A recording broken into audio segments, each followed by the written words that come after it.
الحمد لله رب العالمين، والصلاة والسلام على رسوله الكريم وعلى آله وأصحابه أجمعين. أما بعد، السلام عليكم ورحمة الله وبركاته.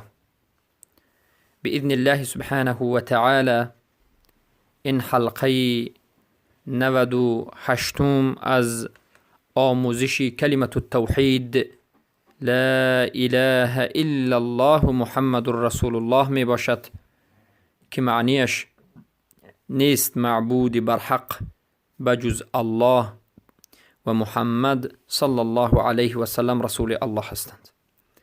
و در این حلقه به شما مسائل مهمی که تعلق به کفر اعراض دارد البته بیان کرده می شود.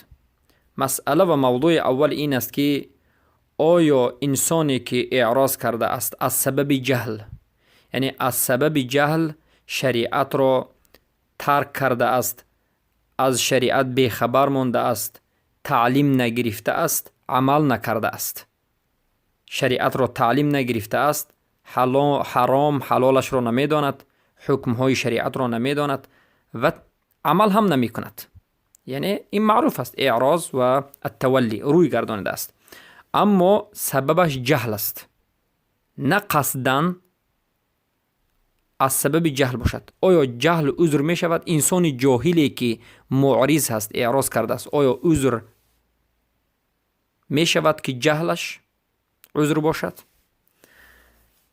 پس بارک الله فیکم، ما جهل را بر دو قسم تقسیم می کنیم. خیلی که در مسئله فهمش کفر، شرک، تکفیر، در مسئله بیان ایمان، در پیش از این حلقه هایی که تعلق به ایمان کفر داشت، به شما در مسئله جهل به نهایت سخن های زیاد و موضوع های گوناگونی را در مسئله جهل بیان نمودیم. اما باشد حالا مختصرا میگیم که جهل به دو قسم تقسیم می شود. یکم قسم جهل، قسم اولش جهلی که از نتیجه نبودن علم و نبودن امکانیت به وجود آمده باشد، چنانه که در بعضی حالتها به انسانهای به نهایت دوردست از مردم، انسانهایی که در بالای کوه‌ها، در بادیه‌های به نهایت دور که از شبکه‌های اینترنت یا وسایل اخباری دسترس نیستند و یگان طالب علم و علمای و کسی ندارند، یا که بعضی از انسانهایی که خود را مسلمان می‌دانند و اما در بینشان نه طالب علم و نه عالم و هیچ کسی تعلیم دهنده وجود ندارد و امکانیت هم برای آموزش ندارند، به مانند بعضی از کوچمنچی هایی که زندگی میکنند در بالای کوه ها، در یک دوردست از منطقه ها. پس کسانی که عموما هیچ کسی ندارند که به اونها تعلیم بدهد، پس این قسم جهل اگر خودش را این نمود انسان هایی که جاهل هستند، این قسم جاهلان اگر خودشون را از اهل اسلام دانند و به شرک واقع نشده باشند، یعنی شرک را انجام نداده باشند، در این حالت در مسئله تعلیم نگرفتن دین و در مسئله عمل نکردن دین در این مسئله اینها در حقیقت جهل عذر است و جاهل بودنشان عذر است. مختصرا میگویم بار دیگر، چخیلی که رسول الله یک مسئله مهم رو دو مرتبه تکرار میکنم، بار دیگر تکرار میکنیم مختصرا و به عباره دیگر که هر کسی که در یک منطقه زندگی بکند که شرایط و امکانیت تعلیم گرفتن دین نباشد، یگان طالب علم و علمای و آموزگار دینی وجود نداشته باشد، با وجود اینکه انسان میخواد اما ندارد، از همین سبب عمل به دین نکند و تعلیم دین نگرفته باشد یا نگیرد و اگر شرک را انجام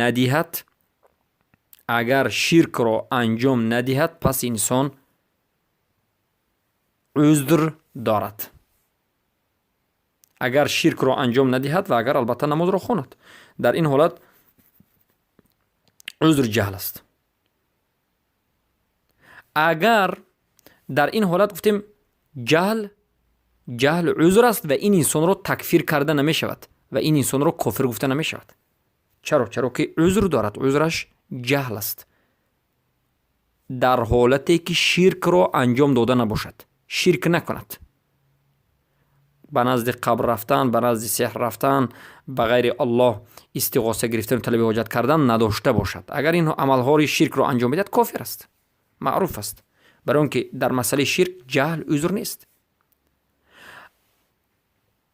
اما اگر به شرک واقع شود، یک انسان از سبب طالب علم علما نبودن، تعلیم دین نگرفت، عمل به دین هم نکرد و به شرک واقع شد. قسم اول گفتیم به شرک واقع نشود، این انسان تکفیر کرده نمی شود.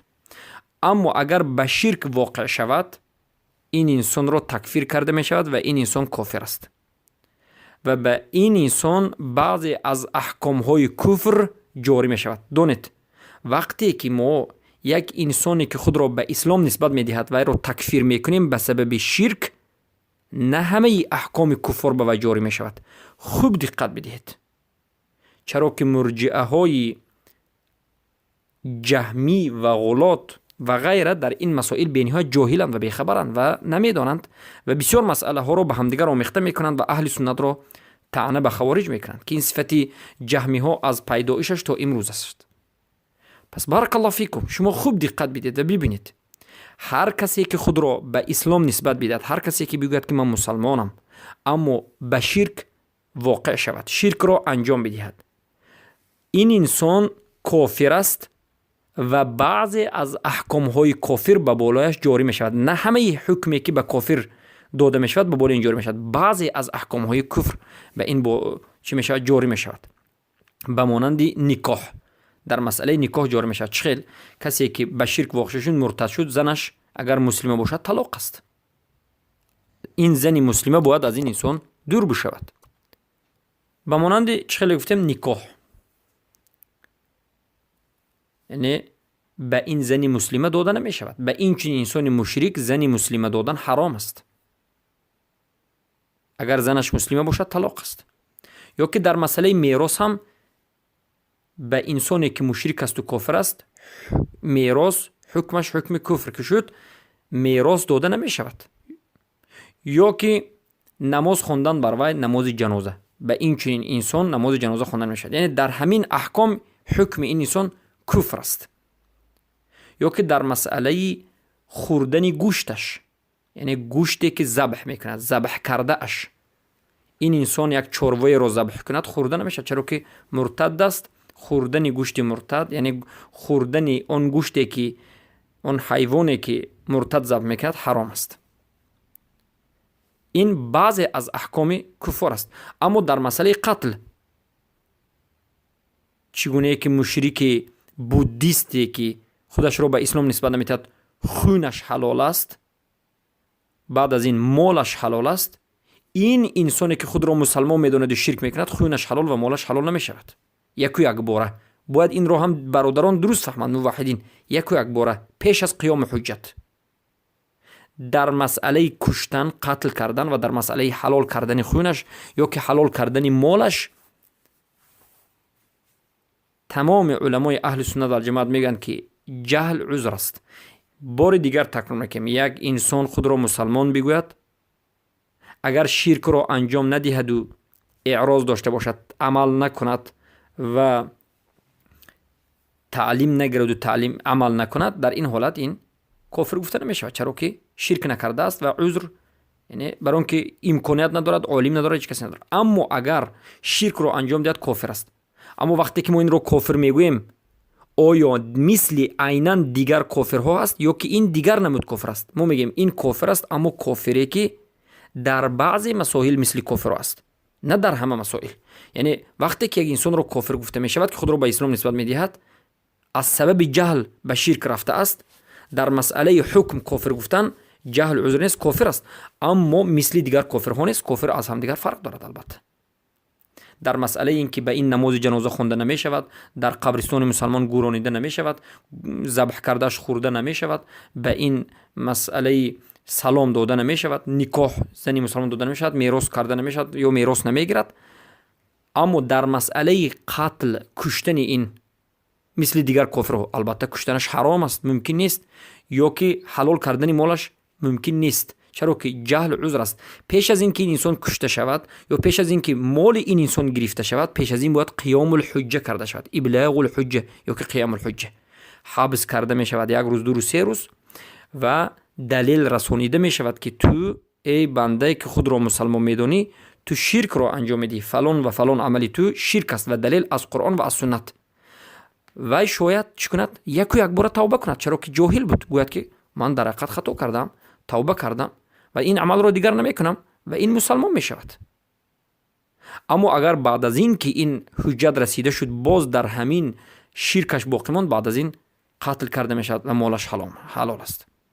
و این چنین در مسئله عذاب روز قیامت، اگر پیش از حجت رسیدن این انسان وفات بکند، یعنی یک انسان خود را مسلمان داند اما شرک را انجام داد، ما میگیم حکمش کافر است، اما این انسان را پیش از حجت رسانیدن کشته نمی شود، پیش از حجت رساندن مالش را حلال گفته نشود، پیش از حجت رساندن انسان را خالدا مخلدا فی النار گفته نمی شود. چرا که هر کسی که در این دنیا خود را مسلمان گفت از سببی شرایط و امکانیت نبودن و یگان دعوتگر و طالب علم و علما نبودن شرک را انجام داد، فکر کرد که همین دین است، این کافر است.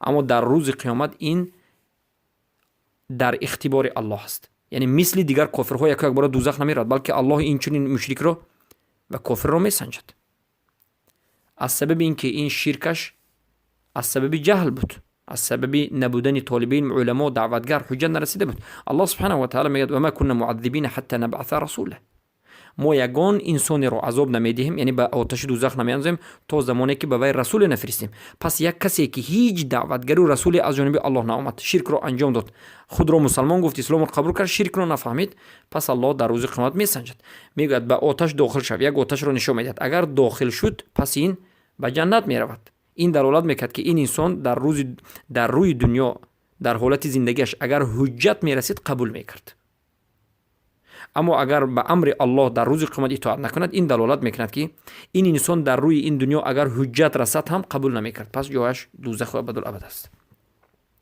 این قسم اولی جهلی که ما به شما بیان کردیم، جهلی که از نتیجه نبودن علم، نبودن امکانیت به وجود میاد. جهل دوم از سبب تفریط، یعنی ناقصی کردن، به اهمیتی کردن در تعلیم علم، در تعلیم شریعت به وجود میاد، که البته این نمود جهل صاحبش را هیچگاه نمیتواند که نجات بدهد. این نمود جهل هیچگاه عذر شده نمیتواند، بلکه این جهل کفر الجهل است که ضد علم است. ما در اولهای حلقه شرح لا اله الا الله بیان کردیم که علم این شرط اولی لا اله الا الله است و ضدش جهل است، کفر الجهل وجود دارد. برای من همیشه میگویم که سبب پیدایش جهل دو چیز است، یعنی به دو سبب جهل پیدا می شود. سبب اول نبودن علم و امکانیت و علما هیچ شرایطی نیست. سبب دوم کمبودی کردن در آموزش، یعنی عالم هست، طالب علم هست، شرایط هست، اینترنت هست، گروه های درسی هست، اما انسان خودش به اهمیتی میکند، تفریط میکند، ناقصی میکند، نمی آموزد. گویا که دین در نزد و یک چیزی نااهمیتی است و یک چیزی که هیچ آموختنش ضرور نیست. خیلی که امروز اکثری مردم دنیا والله اعلم شاید 98% در همین حالتند، شاید 95%، شاید کمی زیاد و کم در همین حالت هستند که تمام شرایط رو دارند. هر منطقه الحمدلله طالب علم رو دارد، علما رو دارد، شرایط دارد، یوتیوب ها هر وقتی که میکشید در مسئله به هر زبان دعوتگر وجود دارد، اینترنت ها وجود دارد، اما از سببی خود مسلمان اهمیت ندادنش، دینش را چیزی ناچیز حساب کردنش، بی قدر حساب کردنش، تعلیم نگرفتنش، پس اعراض پیدا می شود، عمل نمی کند، نمی آموزد و عمل نمی کند. پس این اعراض است که قبول نکردن یا طلب نکردن حق است. پس این چنین جهل هیچ عذر شده نمی تواند، اطلاقا عذر شده نمی تواند. ابن القیم الجوزی در طریق الهجرتین می گویند فإن قيل فهل لهذا عذر في ضلاله إذا كان يحسب أنه على هدى كما قال تعالى وإنهم ليصدونهم عن السبيل ويحسبون أنهم مهتدون سورة زخرف 37 قيل لا عذر لهذا وأمثاله من الضلال الذين منشأ ضلالهم الإعراض عن الوحي الذي جاء به الرسول صلى الله عليه وسلم ولو ظن أنه مهتد فإنه مفرط بإعراضه من اتباع الداعي الهدى. فهمت؟ شیخ علامه ابن القیم میگویند اگر گفته شود که آیا این عذر دارد در گمراهیش، یک انسان عذر دارد در گمراهیش زمانی که خودش رو در هدایت میشه، یعنی یک انسانی که خودش رو هدایت یافته می حسابد خودش رو هیچ در گمراهی نمیبیند، آیا این انسان عذر دارد؟ چرا که الله میگوید در سوره زخرف 37 که و البته آنها لیصدونهم عن السبیل، از راه میدارن اونها را و یحسبون انهم مهتدون و باز خودشون رو گمان میکنن که هدایت یافتگانند. گفته شده است که هیچ عذری ندارد این چنین انسان هایی که در گمراهی است و باز خودش رو هدایت یافته میدارد، اینها هیچ عذری ندارد، چرا که پیدایش و اصل پیدایش گمراهی اونها اعراض از وحی که بر رسول اکرم صلی الله علیه و آله آمده است، گرچنده که خودش رو هدایت یافته بگوید، چرا که این انسان مفرد کرده است، یعنی شرایط هست، علما هست، طالب علم هست، تمام امکانیت هست، اما ترک کرده است، به این امکانیت نظر نکرده است، به سویش نرفته است. سبحان الله. پس این انسان به سبب اینکه خودش تفرید کرده است، افراط و تفرید داریم، یعنی غلو کردن و کمبودی کردن، خودش که کمبودی کرده است، اعراض کرده است، پس این انسان عذری ندارد و کافر است. اما این انسان بخلاف کسی که به وی رسالت رسول الله نرسیده است، حرکت کرده است، کوشش کرده است، اما قدر و توانای کوششش تا همین درجه است، علما ندارد، طالب علم ندارد و غیره، و تا اینجا که حرکت میکند، کوشش میکند، اما میخواد، حق را هم میخواد، اما طالب علم ندارد، علما ندارد، امکانیت ندارد. وقتی که امکانیت هست وی حتما از این امکانیت استفاده میبرد. این نمود انسان دیگر است و انسانی که از امکانیت استفاده نمیبرد این دیگر است. بارک الله فیکم. پس برادران و خواهران موحدم، سببهای عذر یا که میگیم سببهای اعراض، سببهای کفر اعراض چی چیزها است؟ اولین چیزی که سبب پیدایش اعراض هست این جهل است. اولین سبب اعراض این جهل است و قبول نکردن آن حجت هایی که از جانب الله و رسولش رسیده است.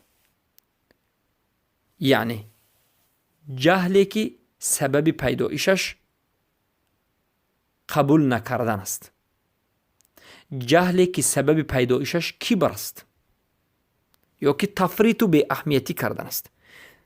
جهلی که این چنین جهل است، یک انسان جاهل است، از دینش تماما بیخبر است، در حالتی که در همون دهه، در همون منطقه عالم علما وجود دارد، طالب علم وجود دارد، مساجد وجود دارد، اما این جاهل است. پس این جهلش عذر نیست، این کفر است و همین جهل سبب میشد که انسان اعراض و دیگر از نمود کفر تولی را انجام میدهد. دومین سبب تفرید کردن، اهمیت ندادن به دین و حریص نبودن سبب می شود که اعراض به وجود آید. سومینش یعنی رغبت نکردن به دین، شوق، هوس نکردن به دین. چهارمینش مشغول شدن به دنیا، مشغول شدن به مال، مشغول شدن به ملک، به کرسی، به منصب و دوست داشتن این چیزهای دنیوی سبب می شود که انسان به اعراض روبرو شود. که والله بالله تالله امروز چقدر این نمودی انسان ها را می بینید. خودی بنده، خودی من چقدر این نمودی انسان ها را دیده ام که به سبب کرسی، منصب و دنیا و ملک و مال به اعراض روبرو شده است. یعنی شریعت را ترک کرده است، عمل نمی کند، پروا هم نمی کند و تعلیم هم نمی گیرد و سؤال هم نمی دهد. چرا که دین وی، معبود وی این دنیا مال، ملک، کرسی شده است. پنجمین سبب اعراض شک در حق است و آمیخته کردن حق و باطل است. البته هر کسی که به حق، به قرآن و سنت شک میکند، عاقبتش اعراض است. چگونه که رافضه و صوفی و مرجئه و غیره همچین عمل را انجام دادند. ششمین سبب پیدایش اعراض کبر است، حسد است، دشمنی و سرکشی است. چگونه که تمام حاکمان مرتد امروزه از سبب کبر و از سبب دشمنی و از سبب سرکشی اینها به کفر اعراض گرفتار شدند. هر یک این حاکمان دموکراتی به چندین نمود کفرها گرفتار شدند و به کفر اعراض هم گرفتار شدند و غیر از این به کفر مستقلی حکم کردن به حکم غیر الله گرفتار شدند و غیر از این به کفر رد کردن جهد و تکذیب و به غیر چندین کفرهای دیگر. بارک الله فیکم. هفتمین سبب از سببهای پیدایش اعراض این نفاق است و بد دیدن دین و محبت نداشتن نسبت حق. سبحان الله. و هشتمین سبب پیدایش اعراض این تقلید است. پس برادران و خواهران موحدم، در حقیقت تقلید این از همه مرضترین، سختترین و شدیدترین یک عملی است که انسان را به کفر اعراض میبرد. امروز اکثر انسان هایی که از حق روی میگردانند، از سنت روی میگردانند، از قرآن روی میگردانند، خودشان را مسلمان میبینند، میشمارند. وقتی که نظر میکنید میبینید که اینها مقلدین هستند. مقلد یعنی کسانی که بدلیل به یک انسان پیروی میکنند، به یک انسان پیروی میکنند و همین گفته انسان را 100% به جا میارن گرچه که دلیل نداشته باشد. چگونه که انسان ها پیروی میکنند به ایشان. امروز به یک انسان میگویی الله و رسولش این عمل را گفته است، میگوید که ایشان گفته است. به عبدالله ابن عباس رضی الله عنه یک مسئله را گفتند. عبدالله ابن عباس گفتند که رسول اکرم صلی الله علیه و سلم انا همچنین عمل میکردند. بعضی گفتند که ابوبکر و عمر این گفت و آن گفت و این چنین عمل میکردند. عبدالله ابن عباس میگن که قسم به الله من به شما میترسم که الله از بالای آسمان به شما سنگ میباراند.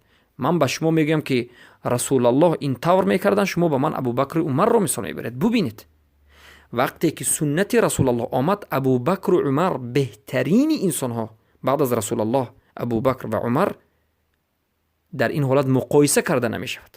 صحابه میگن که اگر مقایسه کنید میترسم که سنگ به بالای شما میریزد آسمان.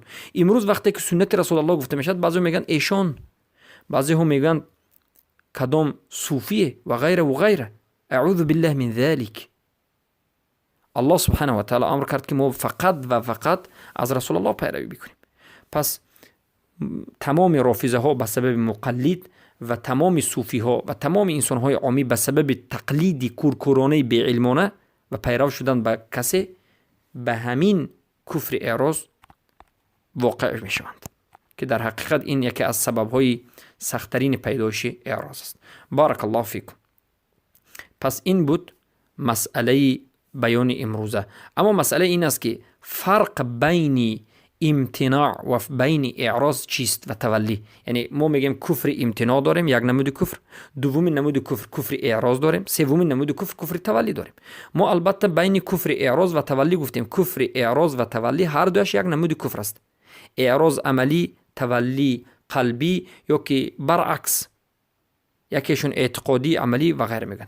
اما فرق بین امتناع و اعراض چیست؟